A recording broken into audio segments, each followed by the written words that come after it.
하나님께서 우리에게 주시는 말씀은 우리 순서에 따라서 출애굽기 19장 1절부터 12절까지의 말씀을 함께 보도록 하겠습니다. 출애굽기 19장 1절부터 12절입니다. 우리가 다들 이제 멀리 계시지만 함께 만날 수 없습니다만 한 마음으로 한 목소리로 같이 큰 소리로 읽어주시면 좋겠습니다.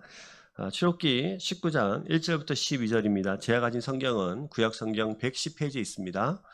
함께 읽습니다.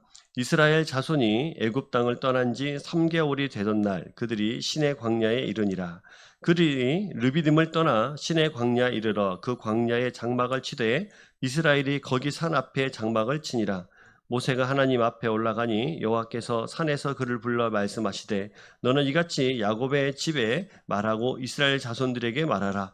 내가 애굽 사람에게 어떻게 행하였음과 내가 어떻게 독수리 날개로 너희를 업어 내게로 인도하였음을 너희가 보았느니라.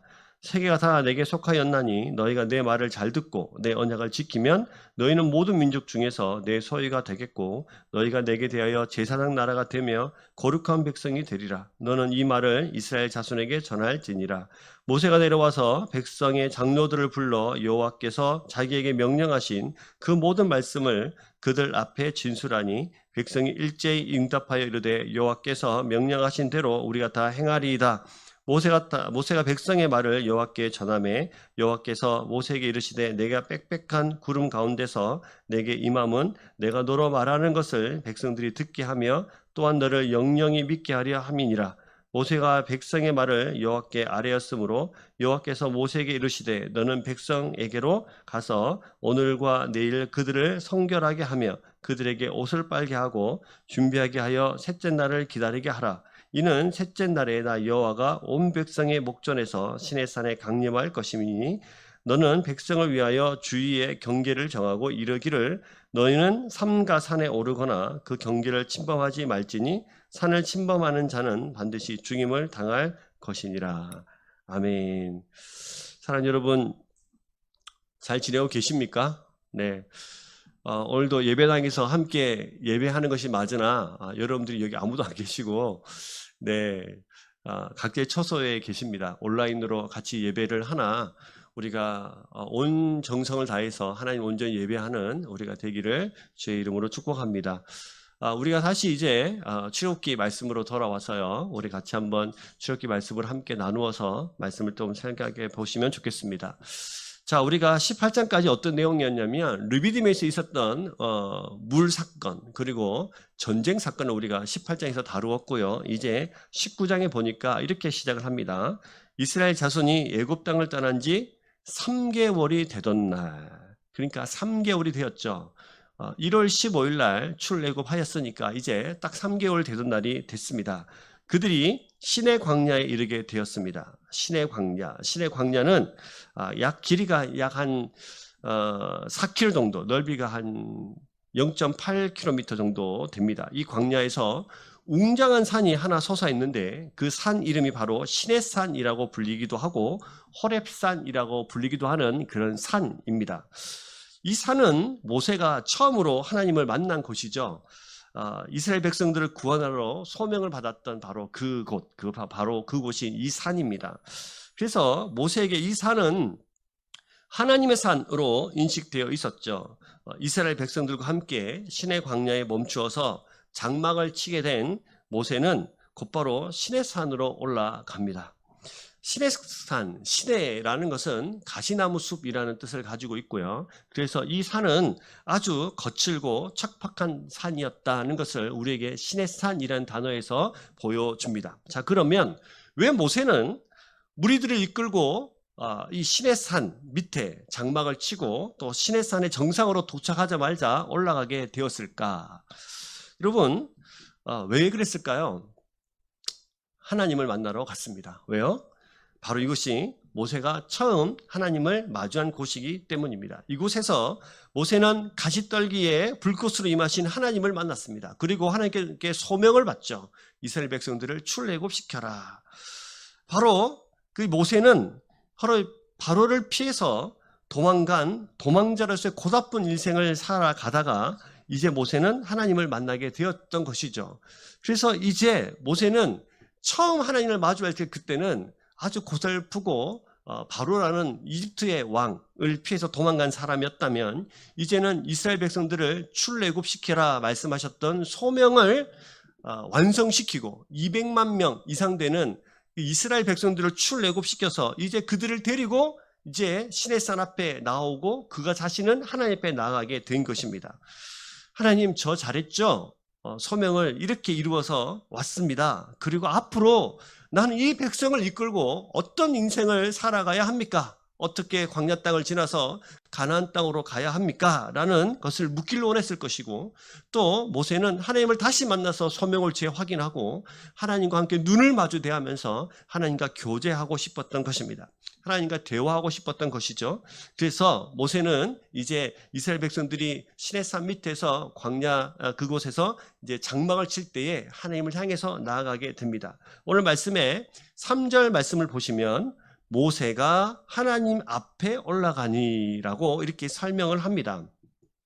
우리 한글 성경에는 모세가 하나님 앞에 올라가니라고 설명이 되어 있습니다만 히브리 원어 성경을 보시면 모세가 그 하나님 앞에 올라가니라고 해석하는 것이 더 정확한 해석입니다. 그 하나님 정관사가 붙어 있어요. 그 하나님이란 말은 모세가 출애굽기 3장에서 하나님을 불꽃떨기 가운데서 만났던 그 하나님, 약속하셨던 하나님, 소명 주셨던 하나님, 언약의 하나님을 지금 끄집어내어서 그 하나님 앞으로 올라가고 있는 겁니다. 다른 하나님이 아니라 자신에게 소명 주시고 역사하시고 약속하셨던 그 하나님 앞으로 올라가고 있다는 것을 지금 성경 우리에게 아주 잘 나타내서 설명을 해주고 있는 것이죠.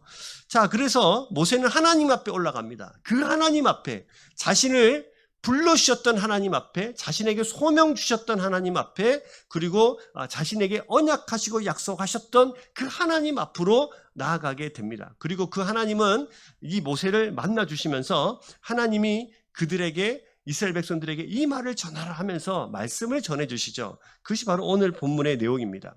이스라엘 백성들을 광야 땅에서 이제 시내산 밑에서 장막을 치고 모세가 하나님을 만나러 올라갔을 바로 그때에 하나님께서 모세에게 크게 두 가지를 말씀하십니다. 첫 번째가 뭐냐면 4절 말씀을 보시면, 자, 우리 다 같이 컴퓨터 앞에, 모니터 앞에 있지만 4절 말씀을 같이 한번 읽어보겠습니다. 같이 읽습니다. 내가 애굽 사람에게 어떻게 행하였음과 내가 어떻게 독수리 날개로 너희를 업어 내게로 인도하였음을 너희가 보았느니라. 이거 먼저 기억해봐라. 그게 뭡니까? 어떻게 인도해 왔는가요? 지금까지 어떻게 인도해 왔는가? 자, 어떻게 인도해 왔습니까? 오늘 말씀 보시면 이렇게 기록하고 있죠. 내가 애굽 사람들에게 어떻게 행하였음과 내가 어떻게 독수리 날개로 너희를 업어 내게로 인도하였음을 너희가 보았느니라. 여러분, 애굽 사람들의 행함이 뭡니까? 10가지 재앙이죠. 우리가 다 살펴보았죠. 이스라엘이 애굽에 동살이할 때 하나님은 10가지 재앙으로 애굽에게 내리셨고 반대로 이스라엘 백성들은 구별하셔서 그들을 사랑하셨어요. 그래서 똑같은 재앙도 하나님은 이스라엘 백성들에게는 내리지 않으셨고 특별히 애굽 사람들에게는 내리셨죠. 이스라엘 백성들은 하나님의 은혜로 애굽에서 출애굽하게 되고 뿐만 아니라 애굽이 출애굽으로 끝나는 것이 아니라 홍해를 기적으로 놀랍게 그 땅을 밟으면서 건너게 됐고 광야 땅에 들어설 때에는요 낮에는 무슨 기둥? 구름 기둥으로, 밤에는 불 기둥으로 인도해 주셨습니다. 때때로 낮에는 무덥고 밤에 추운 광야의 험한 날씨 때문에 물도 없을 때 물도 주셨고 먹을 것이 없을 때 또 만나와 메추라기를 보내주셔서 또 아침마다 놀라운 하늘에서 내리는 하늘의 양식을 먹으면서 그렇게 광야 땅을 건너왔습니다. 르비딤에 도착했을 때는 물도 주셨고 전쟁이 일어났을 때는 하나님의 방법으로 이 전쟁을 승리하도록 하셨던 하나님께서 이제 그들을 어떻게 인도했는지 너희가 보았지 않냐? 그것을 이 본문 4절에 보시면 그것을 어떻게 비유하냐면 마치 뭐가요? 독수리가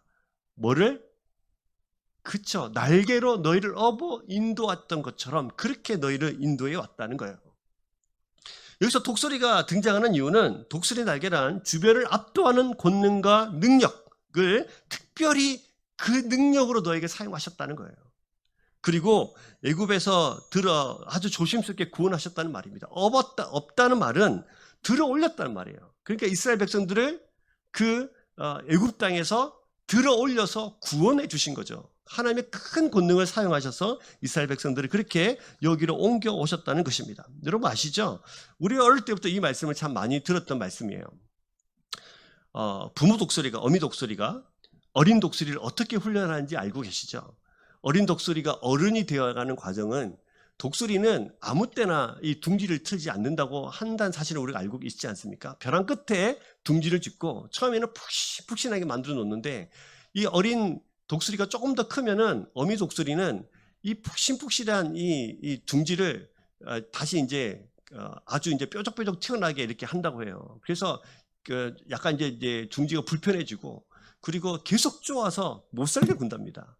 그래서 결국은 이 어린 독수리가 참다 못해가지고 벼랑을 올라갑니다. 그러다가 떨어집니다. 어미 독수리는 가만히 보고 있다가 땅에 떨어질 그때쯤 다시 잽싸게 날아서 독수리 새끼를 등에 업고 다시 올라옵니다. 이 과정을 통해 여러 번 통해서 아주 강력한 어미 독수리로 만들어가는 것이죠.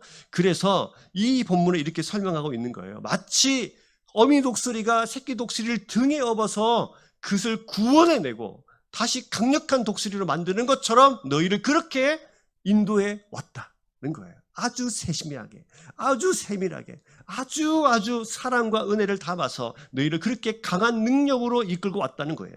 근데 더 중요한 것은 여러분 어디로 인도했나는 겁니다. 그렇게 애굽의 큰 재앙 10가지를 행하기도 하시고, 또 홍해도 건너면서 광야 땅에서 있었던 수많은 과정을 통해서 하나님께서 독수리 날개를 업어서 너희를 인도해 오셨는데, 어디로 인도해 왔다고 성경은 기록하고 있습니까? 4절 보세요. 이거 중요합니다. 어디로 인도했어요? 내게로 인도한 거예요. 여기서 내게는 누굽니까? 하나님이죠. 결국 하나님께서 그 모든 과정을 통해서 어디로 인도하셨냐면 하나님 앞으로 이스라엘 백성들을 인도하셨던 것입니다. 여기서 놓치면 안 되죠. 내게로 하나님 앞으로 직접 인도하신 것이죠. 이 모든 과정 하나하나는 의미 없는 과정이 아니에요. 이스라엘 백성들은 출애굽하고 난 이후에 어떻게 우리를 이렇게 인도해 왔냐. 여러분 아시죠? 힘들고 어려울 때마다 홍해를 만날 때 우리를 죽을 곳이 없어서 이곳까지 우리를 데리고 왔냐. 이 땅에 매장지가 없어서 우리가 차라리 애굽에 있었으면 좋았겠다. 광야 땅에서 먹을 것이 없을 때 우리가 애굽에 있을 때는 부추도 먹고 생선도 먹고 고기도 먹고 온갖 거 먹으면서 잘 살았는데 나를 이곳에 인도해가지고 도대체 우리를 여기서 굶어 죽이려고 그러는 거냐. 불평불만 많이 하는 사람들이었습니다. 이건 우리가 다 살펴본 바 아닙니까? 그래서 그들에게 고난은 그저 광야에서 얻게 되어지는 불평불만의 재료거리였지만, 사실은 그 모든 과정을 이기게 하시고 그 과정을 열어서 이스라엘 백성들을 결국 하나님은 어디다 데려다 놓으셨어요? 하나님 앞에 데려다 놓으신 거예요. 여러분, 우리의 인생도 그럴 수 있죠. 과정을 통해서 우리는 왜 인생이 이렇게 힘드나? 왜 인생에 우리는 이렇게 고달프나? 라고 말할 수 있지만, 그 과정을 통해서 하나님은 결국 우리를 어디다 데려다 놓으실까요? 하나님 앞으로 데려다 놓으십니다. 여러분, 이렇게 하나님은 이스라엘 백성들을 인도해 가셨던 것이죠. 막혀있던 물길을 터서 물이 저장되는 곳으로 인도해야 되는 것처럼 하나님은 이스라엘 백성들을 등에 업어서 구원해 놓으시고 뿐만 아니라 하나님 앞으로 인도해 놓으신 줄 믿습니다. 근데 여러분, 이 본문에서는 너무너무 재밌는 이야기가 너무너무 많이 나와요. 이스라엘 백성들을 하나님 앞으로 옮겨 놓았다. 이것이 끝이 아닙니다. 자, 우리가 첫 번째는 우리가 모세를 통해서 전달해라. 첫 번째는 내가 너희를 어떻게 인도했는지 잘 기억해봐라. 첫 번째고요. 자, 이제 그러면 두 번째, 그러면 그들에게 하고 싶은 말씀이 뭐냐? 그렇게 인도해 왔는데 그들에게 사명 주십니다. 사명. 이제 너희가 어떻게 살아가야 하느냐? 첫 번째가 뭐라고요? 어떻게 인도해 왔느냐? 두 번째 주시고 말은 뭐라고요? 어떻게 이제 살아가야 하느냐요. 자, 말씀을 보십시오. 자, 5절과 6절 말씀을 보시면 세계가 다 내게 속하였나니 너희가 내 말을 잘 듣고 내 언약을 지키면 너희는 모든 민족 중에서 내 소유가 되겠고 6절입니다. 너희가 내게 대하여 제사장 나라가 되며 거룩한 백성이 되리라. 너는 이 말을 이스라엘 자손에게 전할지니라. 이렇게 말씀하시죠. 그래서 이제 너희가 어떻게 살아가야 되느냐를 설명하십니다. 여러분, 특별히 우리가 기억해야 될 것은 너희가 제사장 나라가 되겠다는 거예요. 너희를 제사장 나라 삼겠다는 것입니다. 여러분, 우리가 아시는 것처럼 구약에 있어서 제사장이 뜻하는 것은 하나님께서 선택하시고 쓰임받는 존재가 되는 거고, 하나님과 사람 사이에 다리 역할을 하는 특별한 존재가 바로 제사장입니다. 이스라엘 백성들의 편에서는 이스라엘 백성들의 죄를 짊어지고 하나님 앞에 서는 것이고, 하나님 입장에서는 하나님 앞에서 이스라엘의 모든 죄들을 고해 바치면서 하나님, 이스라엘 백성들을 용서해 주십시오라고 하나님 앞에 나아가는 그 대표. 그래서 하나님과 죄 많은 죄인들과의 다리 역할을 하는 것이 제사장입니다. 그런데 이스라엘 백성들을 향해서 이제 이 나라 전체를 향해서 뭐라고 말하냐면 너희가 무슨 나라가 될 거다? 제사장 나라가 될 거다.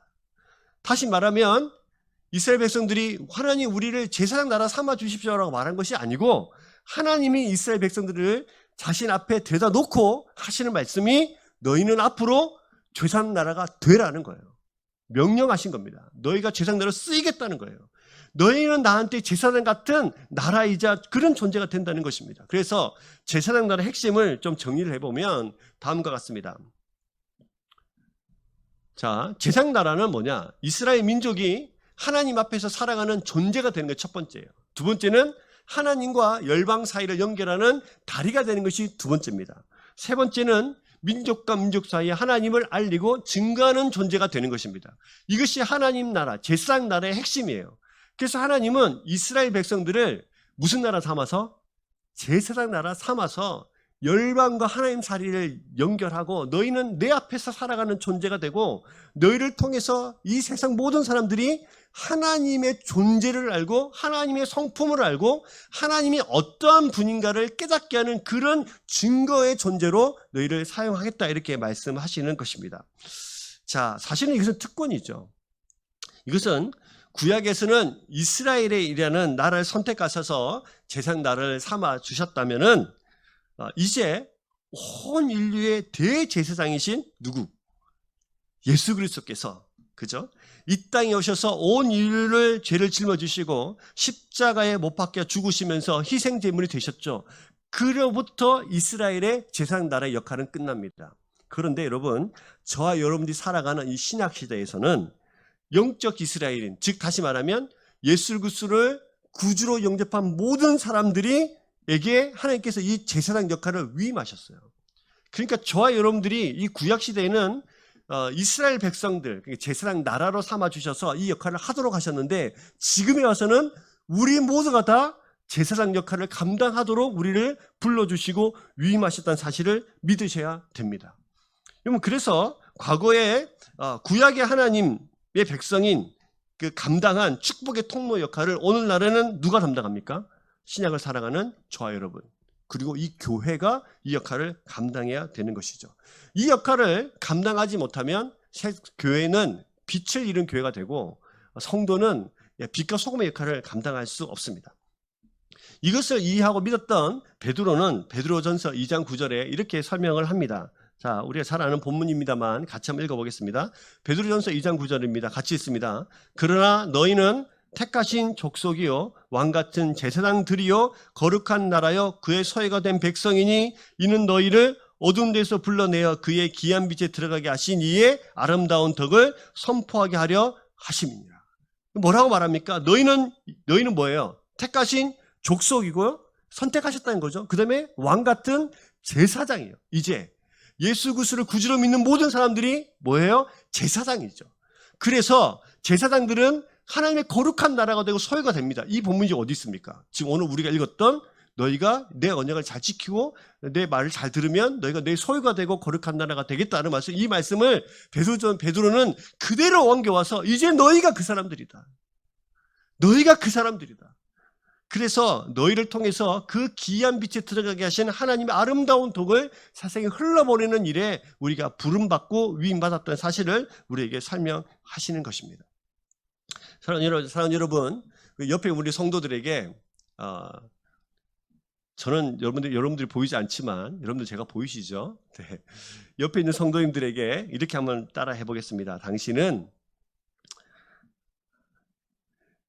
왕 같은 제사장이십니다. 믿으십니까? 우리를 그렇게 사용하신 거예요. 늘 하나님 앞에서 불순종을 살았던 우리들, 세상에 쫓기며 살아가는 우리들, 죄 하나 어떻게 감당할 수 없어서 맨날 쓰러지는 그 부분에 또 쓰러지는 연약한 우리들, 조금만 어려운 일 당하면 울며 불며 죽을 것 같은 마음으로 살아가는, 무너져가는 사생을 살아가는 우리들. 근데 그런 우리들에게 너희는 택하신 족속이라고 말을 하시는 것입니다. 이스라엘 백성들이 왜 선택되는지 아시죠? 그들이 힘이 있었어요? 강했어요? 아닙니다. 제일 연약해서요. 우리를 선택하신 이유가 뭡니까? 강력해서요? 잘생겼어요? 돈이 많아서요? 아니죠. 연약하기 때문입니다. 우리를 그렇게 선택하셔서 하나님 앞으로 우리를 옮겨 놓으신 줄 믿습니다. 지금까지 이스라엘 백성들을 에게 10가지 재앙, 놀라운 기적을 행하시면서 인도해 오셨던 것처럼, 그리고 독수리 날개를 업어서 하나님 앞으로 인도해 오셨던 것처럼 우리를 그렇게 인도해 오신 줄 믿습니다. 그런데 그렇게 인도해 오셨지만 그런 우리에게 또 하나님께서 사명도 주시는 거예요. 제사장 나라로서의 세상을 살아가는 것이죠. 자, 여러분, 그러면 어떻게 하면 제사장 나라의 삶을 살아갈 수 있을까요?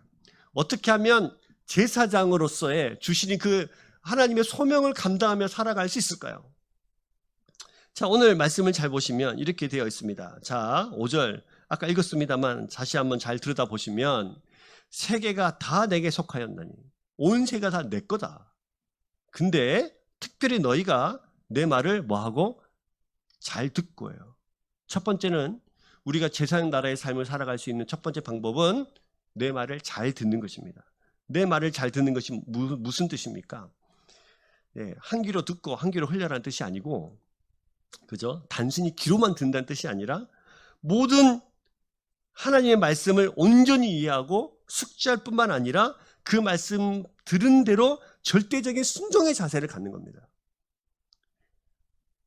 우리가 우리 자녀들에게 무슨 뭐를 시키면 얘 할게요. 이것 좀 빨리 좀 어떻게 해봐. 할게요. 근데 아이들이 그때 합니까? 지가 원할 때 합니까? 자기들이 원할 때 하죠. 엄마 아빠는 지금 해라는 거고 아이들은 내가 원할 때 하겠습니다. 이 타이밍이 다르잖아요. 근데 하나님께서 말씀하실 때 내 말을 잘 듣고라는 것은 내가 원하는 타이밍에 내가 순종하겠습니다 뜻이 아니고, 하나님께서 말씀하시면 이해되지 않아도 그때도 뭐 하겠다? 순종하겠다는 자세가 필요합니다. 이것을 뭐라고 하냐면 내 말을 잘 듣고예요. 두 번째는 뭡니까? 내 언약을 지키면이죠. 내 말을 잘 듣고 내 언약을 지키면이에요. 자, 이 언약이란 말은 히브리어로 보면 묶였다는 뜻입니다. 그러니까 하나님과 우리 사이가 뭘로 묶여 있냐면 언약이라는 약속으로 묶여 있는 거죠. 근데 여기서 은혜가 되는 것은 사실은 하나님은 창조주이시잖아요. 우리는 피조물입니다.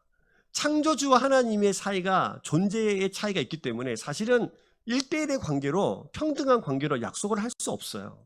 그러나 하나님께서는 우리에게 먼저 찾아와 주셔서 약속이라는 것을 주셨고 그 언약을 통해서 우리가 묶여 있다는 것입니다. 이것이 은혜입니다. 근데 여러분 아시다시피 우리는 이 언약을 지킬 만한 능력이 없습니다. 그렇죠? 아주 사랑하는 사람들에게 수없이 많은 약속을 해봤지만 우리는 때로는 약속을 지킬 때가 있고 때로는 못 지킬 때가 있어요. 근데 우리가 중요한 것은 이 약속을 안 지키려고 약속하지는 않아요. 늘 지키는 것을 전제로 하면서 이 약속을 하지만 사실은 약속을 제대로 지킬 수 없는 우리의 한계를 발견합니다. 그러나 하나님은 능력 있으신 하나님이고 전능하신 하나님이셔서 이 약속을 한 번도 어기신 적이 없은 줄 믿습니다. 그렇게 사실은 이 약속은 사실은 불공평한 약속이죠. 약속을 지킬 수 없는 사람과 약속을 한다는 것은 불공평한 약속입니다. 그러나 하나님께서 이 약속을 했다. 이것을 먼저 기억하십시오. 그리고 이 약속에는 언약에는 두 가지 언약이 있어요. 첫 번째는 은혜 언약입니다. 두 번째는 행위 언약인데요. 은혜 언약은 뭐냐면 은혜의 언약은 우리의 구원에 관계된 언약이에요. 그러니까 우리를 하나님의 백성과 자녀로 선택해 주셔서 우리의 어떠한 조건, 무엇을 잘했기 때문에 구원받는 것이 아니라 어떠한 조건도 따지지 않고 무조건 선택하셔서 너를 선택해서 구원해 주시겠다는 그 은혜입니다. 즉 다시 말하면 이스라엘 백성들이 무조건적으로 선택하셔서 끄집어 놓으신 그 은혜, 구원의 은혜, 이것이 은혜 언약이에요. 그 다음에 이 구원받은 자들이 지켜야 될 하나님의 말씀의 규범, 그것을 행위 언약이라고 합니다. 이것을 통해서 구원받은 백성인 것을 확인하는 거죠. 그래서 지금 여기서 말하는 언약은 이미 이스라엘 백성들이 뭐 했어요? 은혜로 구원을 받았죠. 그래서 그들에게 말하는 것은 행위 언약입니다. 그래서 너희들이 하나님의 율법을 지키는 거예요. 그래서 그 언약을 이제 20장에 가보면 10계명으로 주시는데 그 10계명이 우리가 10가지지만 우리 정리를 해보면 뭡니까? 하나님 사랑, 이웃 사랑이잖아요. 이것을 주시는 거예요. 이것을 통해서 너희가 진짜 내 백성인 것을 날마다 확인해 살아가는, 우리가 어떻게 살아가는가를 날마다 확인하는 것이 10계명 말씀이죠. 그래서 이 언약을 지켜라 라고 말씀하시는 것이죠. 이 언약을 지켜라. 이것이 신해성 언약의 핵심입니다. 이 언약을 지켜라. 그러면 너희가 내 소유가 되겠고 너희가 제상 내가 될 수 있다는 겁니다. 다시 말하면 이 언약, 하나님의 말씀, 하나님을 사랑하고 이웃을 사랑하는 것을 제대로 지키지 못하면 제상 나라가 될 수 없다는 거예요. 거꾸로 말하면 이것을 잘 지키면 뭐가 될 수 있어요? 제사장 나라로서의 핵심적인 역할을 감당할 수 있다는 것입니다. 자, 이것을 신학에 와서 신학적 표현으로 바꾸어 보면 빛과 소금이라고 할 수 있고요. 또 다른 말로 또 바꾸어 보면은 고린도후서의 말씀으로 살펴보시면 우리는 그리스도의 향기이자 그리스도의 편지로 바꾸어 말할 수 있습니다. 여러분, 그리스도의 향기는 뭐죠? 세상 사람들이 그리스도인이 싹 지나가면 내 냄새가 아니라, 사람 냄새가 아니라 누구의 향기? 그리스도의 향기를 맡을 수 있어야 돼요. 그리스도의 편지는 뭡니까? 세상 사람들이, 하나님을 모르는 사람들이 나를 통해서 내 속에 계시는 예수 그리스도를 읽을 수 있어야 되죠. 이게 읽어내야 돼요. 그래서 우리는 세상의 향기를 전하는 사람이자 내 속에 담겨있고 쓰여져 있는 우리의 성령을 통해서 심령에 새겨져 있는 하나님의 말씀, 하나님, 성령님, 예수 그리스도 삼위 하나님을 전달하는 전달자로 편지로 우리가 쓰임받는 것입니다. 여러분, 이것을 믿으십니까? 그래서 여러분, 우리에게는 놀라우신 하나님의 은혜가 이렇게 넘쳐나는 것이죠. 우리를 쓰임받는 것입니다. 이것이 되지 않을 때 버림받고 그저 밟힐 뿐입니다. 한국 교회가 요즘 굉장히 어려운 시기를 겪고 있고 믿지 않은 사람들이 한국 교회를 향해서 돌팔매질을 하면서 많은 지탄을 지금 보내고 있습니다. 왜요? 그저 세상이 우리를 향해서 그저 아무 이유 없이 손가락질 할까요? 뭐 그럴 수도 있죠. 그러나 여러분, 우리의 삶을 잘 되돌아보시면 우리가 이 제사장 나라의 역할을 제대로 감당할 수 없기 때문에 밟히는 것입니다. 한국교회는 사람들이 나라가 어려울 때마다 한국교회 교회 앞에 와서 너희들이 제대로 못 살아서 이 나라가 이 모양 이 꾸라지가 됐어 라고 그렇게 데모했던 적이 있는 영광스러운 교회입니다. 그러나 우리가 그렇게 되지 못하고 살아갔다는 것은 우리가 이 제사장 역할을 제대로 감당할 수 없었다. 다시 말하면 하나님 말씀에 순종하는 자세, 듣고 싶어하는 말씀의 자세가 없었고, 두 번째는 그 언약을 지킬 만한 하나님 사랑, 이웃 사랑을 제대로 감당하지 못했던 우리들의 삶을 되돌아볼 필요가 있는 것입니다. 여러분, 성경에 하나님을 만나서 하나님의 언약대로 살아가는 사람들을, 그리고 하나님의 제사장 나라로 쓰임받는 사람들이 너무 많이 있어요. 부족한 막달라 마리아를 보실까요? 어둠의 인생을 살았던 막달라 마리아 기억하십니까? 막달라 마리아, 7 귀신이 들렸던 여자였죠. 그녀는 귀신 들린 제 인생을 그렇게 방황하면서 아주 고달픈 인생을 살아갔던 존재예요. 그러나 그가 예수님을 만나고 주님 말씀을 붙들기 시작하자 이 막달라 마리아는 교회 역사상 아주 훌륭한 여성 지도자로 쓰임받게 됩니다. 예수님의 제자점 마태 생각해 보셨나요? 로마에 고용된 그 세리, 그죠? 100원을 거두어라 하면 400원 거두어와가지고 100원은 로마에 맞추고 300원을 자기 했던 이 악한 세리 마태 있잖아요. 민족들을 등쳐먹으면서 민족들에게 민족의 반역들에 손깍질 당하던 이 마태, 가난한 사람들을 착자해서 무거운 세금을 부과하며 살아갔던 이 마태, 예, 그런 사람이 돈의 노예로 살아갔던 이 마태가 예수님을 만나고 나자 예수님의 제자가 되고 이제 과거 완전히 결별하면서 깨끗한 인생을 살아갑니다. 그리고 동료 세리들을 예수님께 인도했던 존조자가 됐고 예수님의 제자가 될 뿐만 아니라 우리가 잘 아는 신약성경의 맨 첫 번째 책이 뭡니까? 마태복음을 썼던 사람이 됩니다. 마리아도 그렇고 마태도 그렇고 더럽고 추악한 인생을 살아갔던 그들이 하나님을 제대로 만나기 시작하자 하나님께 쓰임받는 제사장 나라의 역할을 감당하게 된 것입니다. 사랑하는 여러분, 저와 여러분 인생도 이렇습니다. 우리는 참 부족하죠. 쓰임받을 수 없는 존재 같아 보입니다. 세상에서 우리에게 나고자, 가난한 자, 부족한 자, 뭐 하나 쓸데없는 자로 우리를 지정할지 몰라요. 그러나 여러분, 우리가 하나님 앞에 하나님의 말씀을 듣는 자세로 하나님 앞에 서기 시작한다면 하나님의 언약을 지키는 자로 하나님의 말씀이 이르면 무조건 내가 지키겠다고 말하는 그런 자세의 삶을 살아가는 자들이라면 하나님께서 우리는 반드시 귀한 하나님 나라의 제사장 나라의 백성으로 우리를 삼아주실 뿐만 아니라 제사장 나라의 역할을 감당하도록 우리를 쓰게 하실 것입니다. 부족하지만 쓰게 하실 거예요. 자, 여러분들이 날마다 하나님께 귀하게 제사장 나라의 역할을 감당하면서 그리스도의 향기와 편지로 세상을 살아가는 저와 여러분 되시기를 주의 이름으로 축복합니다. 자, 오늘 본문에서 마지막 이야기를 한번 같이 나눠볼까요? 자, 이렇게 하나님께서 모세를 통하여서 이렇게 전달해라. 크게 두 가지 전달해라. 기억하십니까? 첫 번째가 뭐였죠? 어떻게 인도해 왔냐. 두 번째가 뭐였죠? 어떻게 살아갈 거냐. 이 두 가지 전달해라. 모세가 딱 내려가서 장로들과 백성들 딱 모아놓고 이 두 가지 전했어요. 그러니까 이스라엘 백성들이 예, 그렇게 하겠습니다. 오늘 말씀의 8절을 보십시오. 백성이 일제히 일어나 응답하여 이르되 여호와께서 명령하신 대로 우리가 다 행하리이다. 모세가 백성의 말을 여호와께 전했어요. 네, 하나님, 우리 백성들이 다 그렇게 하겠답니다. 예, 하나님, 이 백성이 그렇게 살겠답니다. 하나님 말씀을 잘 듣고 하나님 언약을 잘 지키면서 살아가겠답니다. 라고 이렇게 말하자 하나님께서 백성들을 다시 모세를 통해서 준비시켜 주십니다. 우리가 19장을 보고 있는데 한 장을 넘기면 20장에 십계명이 나옵니다. 십계명을 이제 하나님께서 이 백성들에게 미리 준비시키시면서 십계명을 주시는데 이제 그러면 이 백성들에게 하나님께서 너희가 제사장 나라로 살아갈 어떤 내용을 주시는 것이 십계명이에요.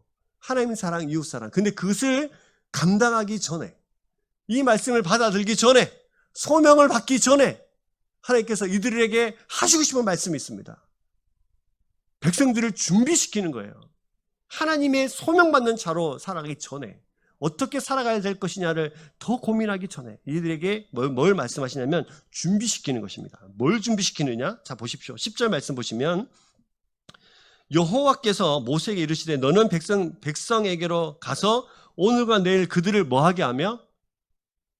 자, 네, 창원 안 들립니다. 영도 안 들립니다. 큰 소리로 여기까지 들리도록요. 다시 10절 말씀 보시면 여호와께서 모세에게 이르시되 너는 백성에게로 가서 오늘과 내일 그들을 뭐하게 하며? 성결하게 하며. 성결하게 하며. 근데 성결하게 하면 어떻게 성결합니까? 첫 번째 뭐예요? 옷을 빨아라. 옷을 세탁해라는 거예요.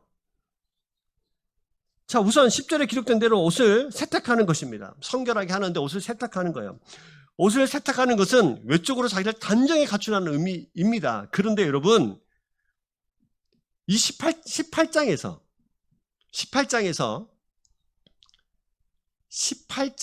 르비딤 사건이 있었죠. 르비딤 사건이 뭡니까? 물이 없어서 물 달라고 했던 것이 첫 번째 사건이에요. 그런데 지금 르비딤에서 와서 시내산 밑에 광야에 지금 장막을 치고 있는데 이들에게는 여전히 물이 많이 없어요. 그런데 옷을 뭐 해라고요? 세탁하라고요.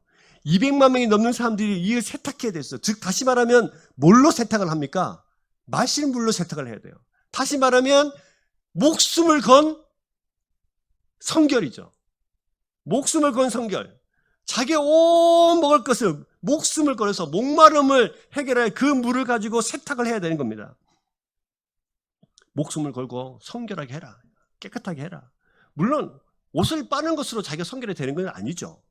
그러나 그 자세와 순종의 자세를 통해서 하나님은 앞에 말씀하셨던 그죠? 내 말을 잘 들으면을 시험하고 계시는 거죠. 그렇게 빨아봐라. 옷을 빨아라. 그러면 아무 말 없이 이것을 빨고 자기를 순종하는 자세로 하나님의 말씀에 자기를 깨끗하게 해놓는 그런 의미로 비유로서 이것들을 하게 하시는 것입니다. 그래서 내면적으로 깨끗한 하라는 의미죠. 하나님을 만나기 위해서 옷을 빠는 것은 심령의 준비, 자기를 성결하게 준비로 하나님을 만나러 가야 된다는 뜻입니다. 그래서 하나님께서 이렇게 먼저 준비시켜 주시는 거죠. 자, 두 번째는요, 뭘 준비하라는 말씀하시냐면, 오늘 읽지 않았습니다만, 자, 15절 보시면, 모세가 백성에 이르되 준비하여 셋째 날을 기다리고 뭐를 가까이 하지 말라? 여인을 가까이 하지 말라는 거예요. 자, 성결의 첫 번째는 옷을 빠는 것인데 두 번째는 여인을 가까이 하지 않는 것입니다.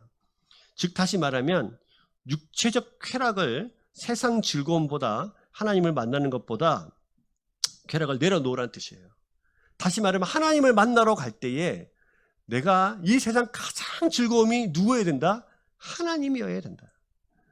세상의 즐거움보다 하나님을 만나는 즐거움, 예배의 즐거움을 가지고 하나님 앞에 나아가는 자세를 우리에게 설명하는 것입니다. 자기의 모든 것들을 좀 이게 절제시키면서 내가 하나님 말고 쾌락을 얻을 수 있는 그 모든 쾌락을 좀 단절시키면서 하나님 앞에 나아갈 필요가 있다는 거예요.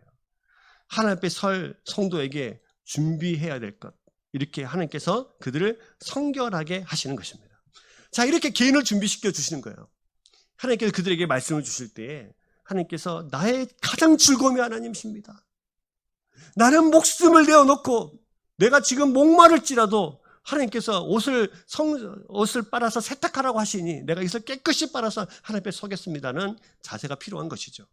개개인에게 준비시켜 놓으셨어요. 그런데 공적으로 준비될 것도 있습니다. 공적으로 준비될 것이 뭡니까? 이스라엘 백성 전체를 준비해야 될, 모세가 해야 될 일. 12절 보시면 너는 백성을 위하여 주의 경계를 정하고 이르기를 너희는 삼가 산에 오르거나 그 경계를 침범하지 말지니 산을 침범하는 자는 반드시 죽임을 당할 것이라. 너는 백성을 위하여 뭐 하라고요? 주의 경계를 짓고 신의 산으로 못 올라오게 경계를 지어라. 만약에 올라오면은 어떻게 됩니까? 죽는다는 겁니다. 자, 왜 이랬을까? 왜 개인적으로는 준비시키고 공동체 전체적으로 또 모세는 이것을 준비해야 됐을까? 여러분, 하나님은 거룩한 분이시죠. 아시죠? 하나님은 거룩한 분이세요. 우리는 죄인들입니다.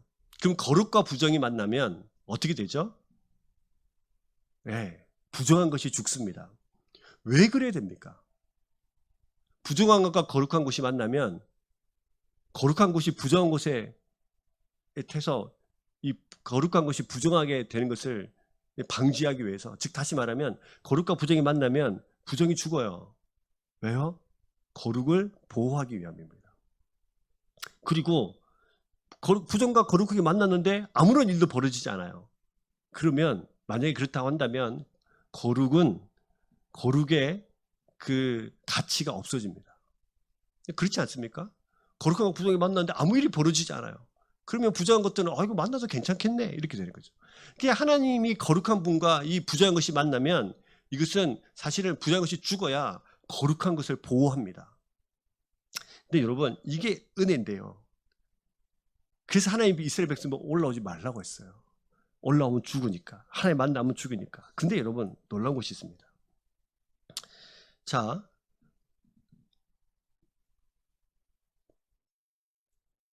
본문 16절부터 우리가 오늘 읽지는 않았습니다만 16절부터 쭉 보시면 하나님께서 그 백성 가운데 임하십니다. 그리고 이렇게 준비를 하세요. 그렇죠? 개인도 준비시켜 놓으셨고 경계를 쳐서 하나님도 보호시켜 놓고 공동체 전체를 보호시켜 놓으셨습니다. 근데 여러분, 중요한 것은 이렇게 하나님께 강림하시는데 하나님께서 어떻게 강림하시냐면 16절 이후부터 쭉 보시면 시내산 위에 하나님께 임하시는데 번쩍번쩍 하셨어요. 천지를 진동할 때 진도가 났습니다. 진동이 나고 짙은 구름이 산을 둘러 덮었고 나팔 부는 소리가 막 들렸습니다. 하나님께서 강림하신다는 신호와 그 사인을 막 주신 것입니다. 여러분, 만약에 우리가 이때, 지금 별로 이렇게 별 감동이 없으시죠? 만약에 이때 우리가 이 시내산 밑에서 이렇게 하나님께서 임하시는 것을 막 땅이 진동을 하고 막 나팔 소리가 나고 막 이러면 우리는 얼마나 놀랐겠습니까? 우와. 근데 하나님께서 오시는 거죠. 하나님께서 경계를 쳤어요. 오지 말라고. 오면 죽는다고. 경계를 쳤어요. 근데 하나님께서 내려오셨어요. 근데 여러분, 아까 제가 중요하다고 말씀하신 그 기억하십니까? 애굽에 어떻게 행하였음과 독수린 날개를 업어 너희를 어디다 데려놨어요? 내 앞에 데려다 놓죠. 내게로 데려다 놨어요. 근데 하나님은 사실 내 앞에 데려다 놓고 멀리서 지켜보고 싶은 하나님이 아니라 우리와 함께 하고 싶은 분이시죠. 근데 이 백성이 거룩을 지나서 오면은 죽어요. 근데 이 법칙을 하나님도 지키십니다. 하나님 어떻게 우리와 함께 동행하시나요? 하나님 자신이신 예수 그리스도를 십자가에 죽이셔서 하나님과 우리 사이를 가깝게 놓으셨어요. 즉 다시 말하면 경계를 지으셨는데 그 경계를 허물어서 하나님이 가까이 오신 거죠. 이 경계를 그러면 왜 여기서 경계를 짓게 하셨나요? 경계를 지어야 이 백성이 부족한 백성이 거룩한 것과 맞닿으면 죽을 수 있다. 즉 하나님이 거룩한 분이시다는 것을 보여주기 위함이고 또 하나님이 그 거룩한 하나님이 내가 나뿐만 아니라 너희도 거룩하게 하시겠다는 하나님의 마음인 거예요. 그 거룩의 소중함, 거룩의 가치를 깨닫게 하기 위해서 하나님께서 경계를 지으시고 근데 그 경계를 넘으면 죽는다. 근데 하나님이 우리 또한 거룩하게 하시기 위해서 예수 그리스도를 죽이셔서 우리를 뭐 하시게 하셨어요? 거룩하게 하셨어요. 그래서 이 경계를 허물어 놓았던 거죠. 하나님과 우리 사이에 막혀있는 그 거룩의 그 경계. 부족한 것과 더러운 것에 부족한 것과 거룩한 것의 그 경계를 예수 그리스도를 통해서 허물어 놓으신 줄 믿으시길 주의 이름으로 축복합니다. 여러분 이게 얼마나 끌어내지 몰라요. 그래서 여러분 저와 여러분들이 거룩한 하나님의 제사장 나라로 오늘 이 땅을 살아갈 수 있게 되어진 것입니다. 여러분 예수님의 십자가로 저와 여러분들이 거룩한 옷을 하나님의 그 의의 옷을 입으신 줄 믿으십니까? 왜 이것을 믿으셔야 돼요? 이 경계를 허무셔서 예수 그리스도를 죽이시면서까지 우리에게 오고 싶어 하시는, 우리와 함께하고 싶어 하시고 동행하고 싶어 하시는 하나님의 마음을 아셔야 됩니다. 그렇게 우리는 하나님께 귀하게 사용받고 사랑받는 주의 백성들입니다. 하나님이 내게로 인도하셔서 하나님 앞에 다 데려다 놓고 부정한 백성과 거룩한 하나님의 경계를 넘어서 하나님은 우리에게로 오셨습니다. 그래서 사실은 여러분 오늘 이 말씀의 제목을 뭐라고 정했냐면 경계를 넘어 나에게 오시다 이렇게 정했어요. 경계를 넘어 나에게 오시다. 저 중간에 뭐가 들어가야 됩니까? 경계를 넘어 예수님을 죽이셔서 나에게 오시다. 그러면 여러분 경계 저편에 있는 거룩하신 하나님, 죄인된 나, 이 사이에 하나님이 이 다리를 건너오게 하시는 그 다리가 누구시죠? 예수 그리스도이십니다. 그러면 이 역할을 우리에게 맡기셨어요. 그것이 구약적인 단어로 치면 제사장 나라가 됩니다. 우리 또한 하나님, 예수님께서 하나님과 우리 사이에 다리를 놓았던 것처럼 세상과 교회, 세상과 하나님을 향해서 다리를 놓으셔야 됩니다. 만약에 예수님께서 하나님의 말씀을 듣지 않고 하나님 말씀에 순종하지 않으셨다면 하나님과 우리 사이에 다리가 놓여질 수 있을까요? 십자가에서 못 박혀 돌아가시지 않으셨다면 하나님과 우리 사이에 다리가 놓아져서 하나님과 우리 사이에 경계가 허물어질 수 있었을까요? 없었죠. 제자들이 묻습니다. 하나님 보고 싶습니다. 예수님이 이렇게 대답하시죠. 나를 보면 하나님을 알 수 있다. 거꾸로 여러분, 세상이 하나님을 볼 수 없어서 세상이 악해져 가는 거예요. 세상이 하나님을 만날 수 없어서 그들의 죄됨을 깨닫지 못하는 거예요. 세상에 하나님을 볼 수 없으니까 부정하다는 사실을 깨닫을 수 없는 것입니다. 그러면 우리의 역할은 뭐냐? 우리와 하나님의 자리를 예수 그리스도를 통하여서 하나님의 자리를 세상에 내어놓고 세상이 하나님을 보고 그래서 그들의 죄를 깨닫고 하나님 앞에 돌아오도록 하는 것이 우리의 역할이에요. 여러분 오늘도 우리는 하나님의 언약의 말씀을 잘 지켜 행하고 하나님의 말씀을 듣는 백성들이 되어야 합니다. 그럴 때에 부족한 우리를 사용하셔서 우리를 세상과 다리를 놓는 사람들로 우리를 사용해 주시고 하나님과 세상의 다리를 놓아서 세상이 하나님께 되어지는 나라를 보게 하실 것입니다. 그렇게 귀하게 쓰임받는 저와 이름 되시면 좋겠고요. 이것이 진짜 교회입니다. 이렇게 될 때 다시 교회의 영광은 다시 회복될 것입니다. 우리 때문이 아니라 하나님 때문에요. 여러분 그 일에 쓰임받기를 소망하는 저와 이름 되시길 소망하고 이 코로나 시대에 우리 교회가 어떤 방향으로 가야 되느냐 오늘 이 말씀을 통해서 저와 여러분들이 이 코로나 시대에 가장 하나님께 찾으시는 하나님의 백성 하나님의 교회 되기를 주의 이름으로 축복합니다.